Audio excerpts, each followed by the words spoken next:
await from two investment gurus and two investing students.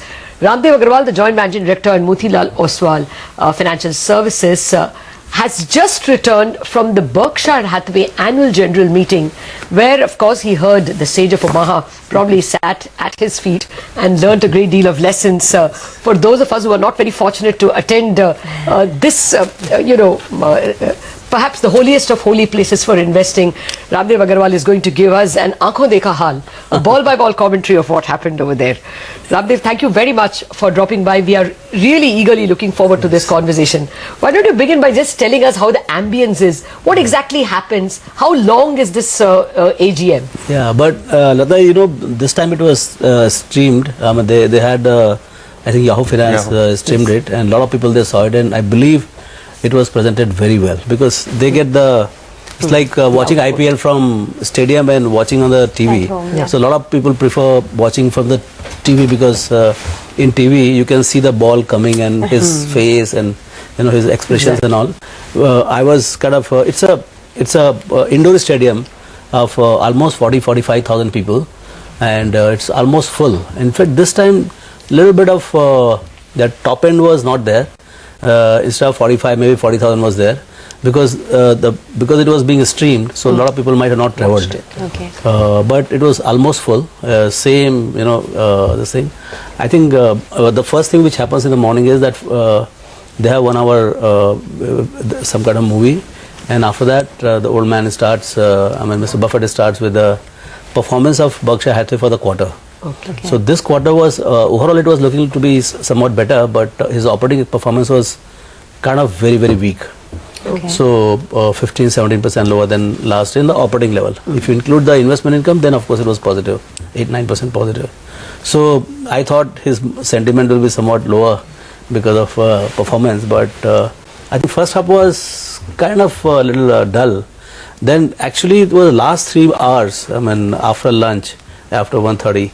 That was very good. So a lot of investing thing came. As an investor and a keen market watcher, what was the biggest takeaway for you from that speech? Yeah, so I was just looking to the notes which we do there.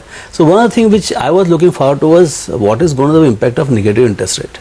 Because one of the biggest phenomenon today, first we saw oil. In last 2-3 years, oil has played out. It has come down to 25, 40, 45 and whatever. So but now the negative interest rate, so he said, he and Charlie both said that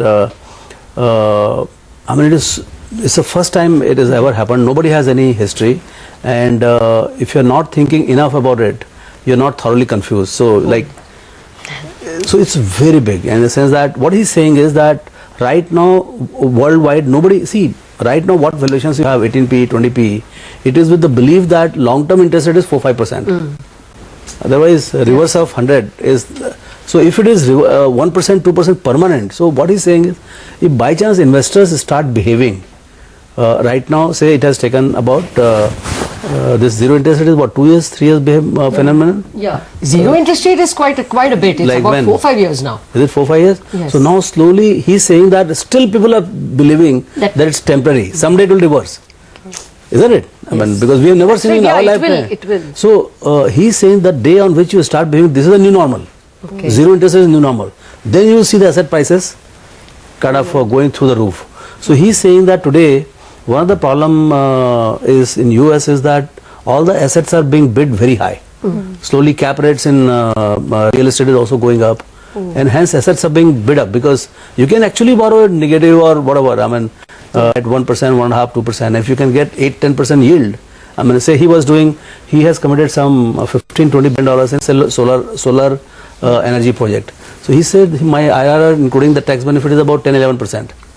Okay. Now with his AAA position, he can borrow at 1.5%, 2% globally. So why would he not take that arbitrage of 7-8% and completely locked in? Banks are willing to give him long-term money for that kind of interest rate. So I think this negative interest rate, how it plays out, is going to have huge impact in financial products, valuations going forward. But nobody knows. If it becomes a 5-year, 7-year continued phenomenon, that is one thing. But if by chance, create a bubble, Raamdeo? Is that something? So he's saying that right now it is not in bubble proportion. Okay. But it will create bubble. I mean, I think stage is set for some kind of bubble in some asset class. I mean, see, equity types of asset class are only two. One is equity and second is real estate. Yeah. So in which market? So last time since we have done massive irrational valuation of the real estate side, my sense is the next round is only going to equity. So how will you deal with it in your own strategy that you take in your many of your funds, etc.? As a retail investor who's watching right now, how should Is he it deal our with negative problem? interest? Is it really our problem? No, it's a global problem, and it is just something to be observed. Okay. Say like oil price coming down, it's a huge macro factor which you have. It is very important but not knowable. Okay. So just leave it on to itself. It's at least positive for the equities. Okay. Positive. Did he worry about the fact that central bankers are running out of tools? I mean, negative interest rate. Now, where else can you go? Yeah, so Did that apocalypse feeling No, worry so, him? they hate to discuss anything macro. Okay. This was the max they could go. Okay. So they clearly said they believe only in micro kind of discussions related to businesses and companies and all, but not so much about the macro, and they have no clue.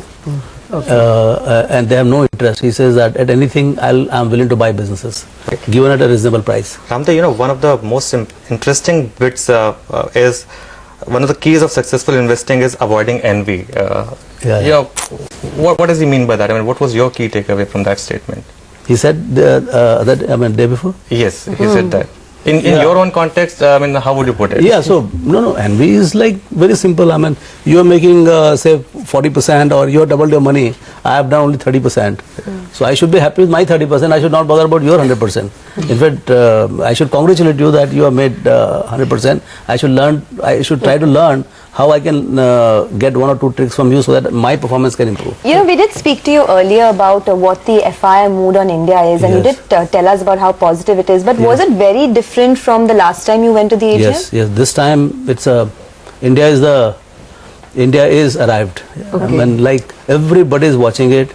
Lot of commitment, and India is focused. In fact, I was surprised. I was not hoping. I was thinking that again they are going to ask me what is happening to the government, what is why India is not growing, what will it take to grow and all. So it was not like that. They are all, of course, they are also waiting for the growth to resume. They are also watching the data, maybe monsoon or whatever. But clearly, one thing is that US market is all-time high. So their base portfolio has done superbly well. And the kind of prosperity you can clearly feel in America, particularly in the financial markets. And the mandates are very big. I mean, millions look to be really small. You've got to talk, minimum denominator is billions. So between last time and now, what is the why do they like India much more? I don't know this time, but I mean, I must have met about 17, 18 investors between Washington, New York, Kansas City.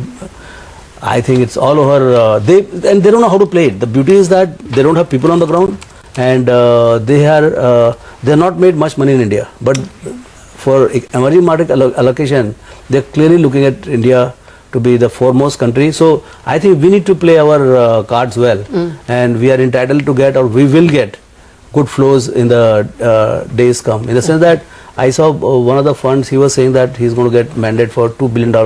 They got the mandate for $2 billion. It is going to flow. 30% will come to India. Okay. Well, you have whetted our appetite.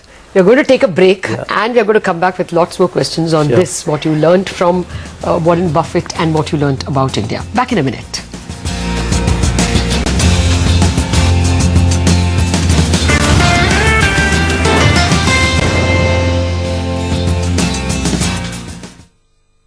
When India needed eye care, we came together to set up a chain of specialty eye care centers, where reputed eye surgeons use the latest technology to make every eye smile. Center for Sight, because every eye deserves the best.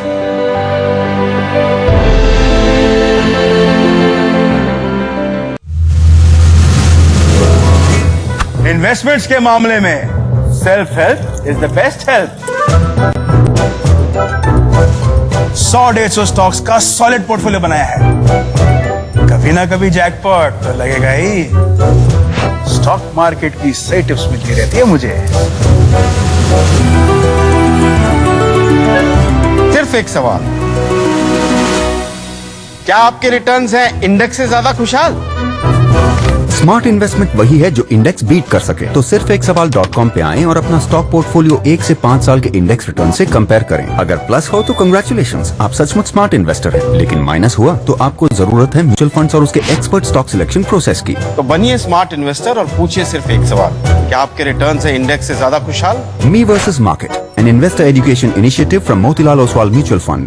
Mutual fund investments are subject to market risks. Read all scheme-related documents carefully.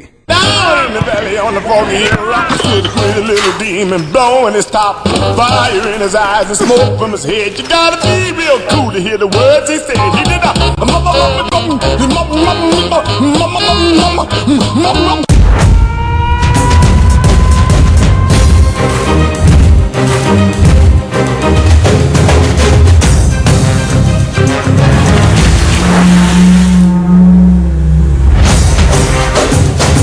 Escorts, engineering the fundamentals of growth.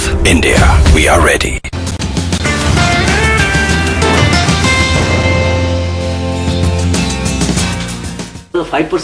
Welcome back. We have been speaking with Raamdeo Agrawal, the Joint Managing Director at Motilal Oswal Financial Services, about his just concluded visit to the Berkshire Hathway annual general meeting, the lessons he has learned from Warren Buffett, and the impressions he got about investing both in the US and investors' opinion about India. Raamdeo, you spoke about negative interest rates. Any other big point of conversation or lesson from Buffett? Yeah, one of the thing was, few interesting ones. One was the observation on impact of internet. So they said it is going to be huge. Right now, people are buying financial products and mostly intimidated, and it is a push product. So people are paying a lot of money for the push, and now it is becoming pull. The people are empowered more and more so, and they would not like to pay for intimidation, and hence it is going to have huge impact on the how the financials of even insurance companies will emerge. And first time he refused to talk about strategy of Geico Direct on that. Second thing which he refused to talk was the logic of his buying IBM. He just kind of brushed it aside. Probably it is a mistake, or they might be trying to do something, or they might be selling also. You know. One good another thing was, I think the insurance is getting impacted by internet big time. He said they have sold out. I came to know only in the AGM that Swiss Re and Munich Re, these two are the huge global reinsurance companies. Both of them they have sold out. So he said the prospect for this industry is very, he doesn't think it is good.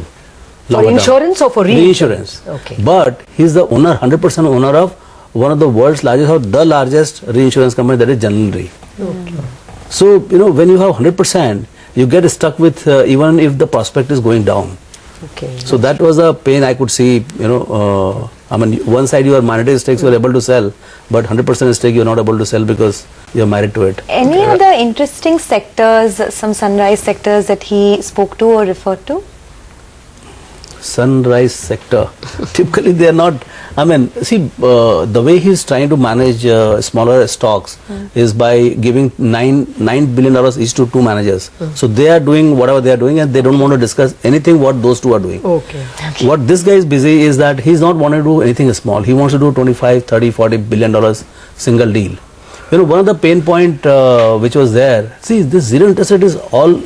See, he has 88, 90 billion dollars of float, which is actually cash in hand. 60, 65 billion dollars cash, and rest all he is doing in notes and all that. So that is hurting big time because it's barely yielding anything. See, he put so much of effort to collect it, and if you don't have and he has, there is not much advantage to you.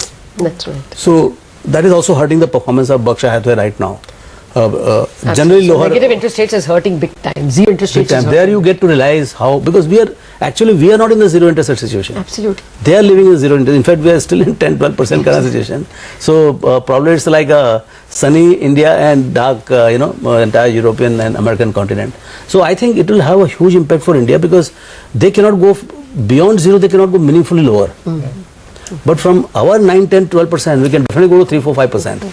When you go down another 2-3% point, Lata, you would know what it can do to the demand situation. Money in equities, fixed income, everything. Yeah. So I think this negative interest rate globally and what it can do in terms of, now we have a lot of seams of, a lot of routes to flow money here. FDI, FII, bonds.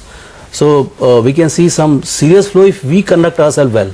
Say if by chance monsoon is good, I think that itself will get a big salami. From them. So Raamdeo, of course, the one big call of Buffett has always been that to own businesses that you are comfortable, not just own shares. What businesses right now do you think you will be comfortable owning in India? Me? Yeah. Our portfolios are all open. Like we are buying all the operators. See, we are buying very minority types, like 100,000 shares, 200,000 shares, and also we are managing mutual funds. They own. Like he says, I own 9.5 companies out of S&P. It's still 485 or 490 companies to go. That's the game. We are not in there. We are talking about few. But how many Berkshire Hathway shares do you have? No, and have you made money on them? No, we did make money. Last year I had 5% of the portfolio, about $6 million of Berkshire Hathway we had. Last year I went there. They don't have IR department. Can you believe this? They don't have IR. So I met one of the largest investors, and then we concluded that it cannot grow at more than 9 or 10% or 11%. And then I said that doesn't fit into my return requirement. I promised 50% of the people and manufacture for 25%. So we sold it. We sold out everything. How much do you have right now? Zero. So how I thought you get invited only if you are a shareholder. Pardon? No. You can get. CNBC can get as many they want. Just to come back to this monsoon theme, Raamdeo. Just one sec. You heard about CNBC? What acronym he said? No, I know. Let's not get there. Let's not get there. But talking about monsoon theme here, do you think it could be a powerful trigger for the markets to go back to previous highs? I mean, it's been a stock-specific market. I'm very bad at understanding, what is going to happen in short term, but it will be a huge positive. If you get that, what they predicted, there's no reason for us to. The best thing we have is whatever is the prediction right now. You can't have any other thing. So if I broadly believe that what they're saying is going to happen, in that case, I think we are in for some good surprise, positive surprise. You saw the April auto sales numbers. That's one of your favorite set of stocks. Yes. So are you getting a sense that this is going to build on? Yeah. I mean, I'm really surprised. When I saw the numbers I landed last evening. So when I saw the numbers, I said, now things are finally turning. And this two-wheeler and all, a lot of rural phenomenon. We don't know what is driving because they have the low crop yield, they have the lower prices, and probably the only thing which is going in their favor is the lower inflation, lower rural inflation, and that probably is bolstering. Actually, M&M just told us that it's also the hope of a better monsoon, because of which hope doesn't put purchasing power in your pocket. It doesn't put cash in the pocket. Of course. In anticipation, no. All the hope is there in the newspapers. The consumption numbers have been good, Raamdeo, right? I mean, all the consumption numbers have been that's what's surprising. This time the earnings season, at least for your portfolio, has been much better than expected. So all the companies that you have in your funds, whether it's Infosys, IndusInd Bank, Maruti, all reporting good numbers. Do you think that we are the cusp of a revival in the earnings season? And what kind of earnings growth are you expecting? As far as my portfolio is concerned, it is supposed to have good numbers. Okay. Otherwise, why are people paying to have a manager? So clearly, so this is not the set of companies which will give a representation of the market. It is significantly higher in terms of earnings growth. That's why it is QG. But I think even otherwise, my sense is that it might be high single digit in terms of aggregate earnings growth. Because some of the bad ones you have yet to see. The bad ones will come in second half. High single digit in FY17, by the end of FY17? No. Right now, no, I'm asking for a Q4 forecast. numbers. I'm talking Q4. Okay. I mean, next year is still in the air. I mean, a lot of things can change. I think monsoon is going to be a huge leveler, because that will, monsoon will do, one is that stress on the farm production will come down, and that will reduce your food prices pressure on the CPI side. And as CPI comes down by chance, I think can the market get re-rated, Raamdeo, because of all the positive factors? Last year was a tough one for us, especially the last 3 months, and the Indian market got derated by a couple of notches. Do you think we can go back to slightly higher than the average price earnings multiple for Indian market if all these things look up? Yeah, typically market will move with a higher P multiple in the anticipation of higher growth. But growth comes only after 4 quarters. So clearly the first first move is to go from say 20p to 25p, 25%, and then earnings to come back with 25% earnings growth, which will bring down the P multiple again back to 20. Okay. So I would think that it will be first. I mean, markets most likely are going to move ahead of the earnings. And people are waiting for the earnings to come. Okay. Well, final question to you. Yes. Buffett won't reveal what his two fund managers are going to do with the next set of stocks they will watch. But can you tell us what is the next set of stocks you are watching? What would be your next focus? In your focus 25, if you want to add, make it 35, what would be those next 10 stocks? So actually, we don't get too many stocks every now and then, Yes. and always few Okay, stocks next are. 5. Yeah. So no. Actually, Lata, there is no. I mean, say like Indigo result has come. It's wonderful. Now, if I'm at 7%, I'll take it to 9%. That kind of thing. Okay. So in fact, getting completely new stock is a lot of effort. Because I have to throw out one and get another one, because we don't. Yeah. We don't. No, increase fair the- point. I'm just wondering, where are your eyes set? Is it on consumption? Are you Yeah, so set like- your eyes on? Yeah, She's trying to know where's the next Asher, I understand. basically. No, but say like you see the auto numbers. Now it is more than 2 or 3 months continually is rising. So maybe we might look at something out there. That's the space where we can find something. Or I mean, actually, I don't have any names which I can say that. And in any case, if it is there, and I'm seriously thinking of buying, this is the last place to tell you. No, you won't tell us the name, but I thought you would tell us a sector. Nimesh has just sent me, a brief question that I thought I should ask you. Please. About your PE investments. You exited in Parmac in IPO. Parag Foods, I believe you exited. Yes, right now on. Right now it's on. Yeah. Anything interesting where you might be, investing now? Investing now. So now there's a fund one which is getting exited. So all the 7-8 companies will go through this process this year, and by December we'll have another 2-3 IPOs and some secondary exits. And meanwhile, same 3 or 4 will be invested in from the second fund. So those routines are on. In How big is your investments in this route now? Right so now? the first fund was 125 million. We are expected to return about 3x of this. Okay. And the second fund is about 175 million. Of that, about 110, 120 million is already done. So I think last 3 or 4 proposals are to happen in next 9 months. Okay, We have to before we wind up, Bazaar on that note, we are completely out of time. No, just one final Yes, question, yes, because we like to end on a lighter note. Whenever Warren Buffett is asked how he manages stress, he says that you should have a work-life balance. What about you? How do you manage work stress? Yeah, there is no stress, because my work is not a stress at all. In fact, it's fun. So, I mean, working for 8, 9 hours, 10 hours. I mean, what the outside world calls me as a work is the biggest fun. Like Yeah, coming there is here, a saying so- that if you love your work, then you are on a holiday every day. Yeah, so that's maybe that's if I'm lucky about something, it is about what I do. Oh, that's the best place to be. Thanks, Raamdeo, for joining us. It was really an enlightening conversation. And actually, we leave the markets in very fine fettle. Raamdeo was telling us that there are billions of dollars just waiting to enter India. India looks like actually more shining a star than it was even perhaps a year ago, at least in the eyes of investors. And PE re-rating comes before earnings growth itself. So maybe we are preparing for something big. The markets are taking all this in a very positive mood. Today, 0.75% higher on any index you can pick. A very nice point at which you can start chartbusters, coming up for you in a minute.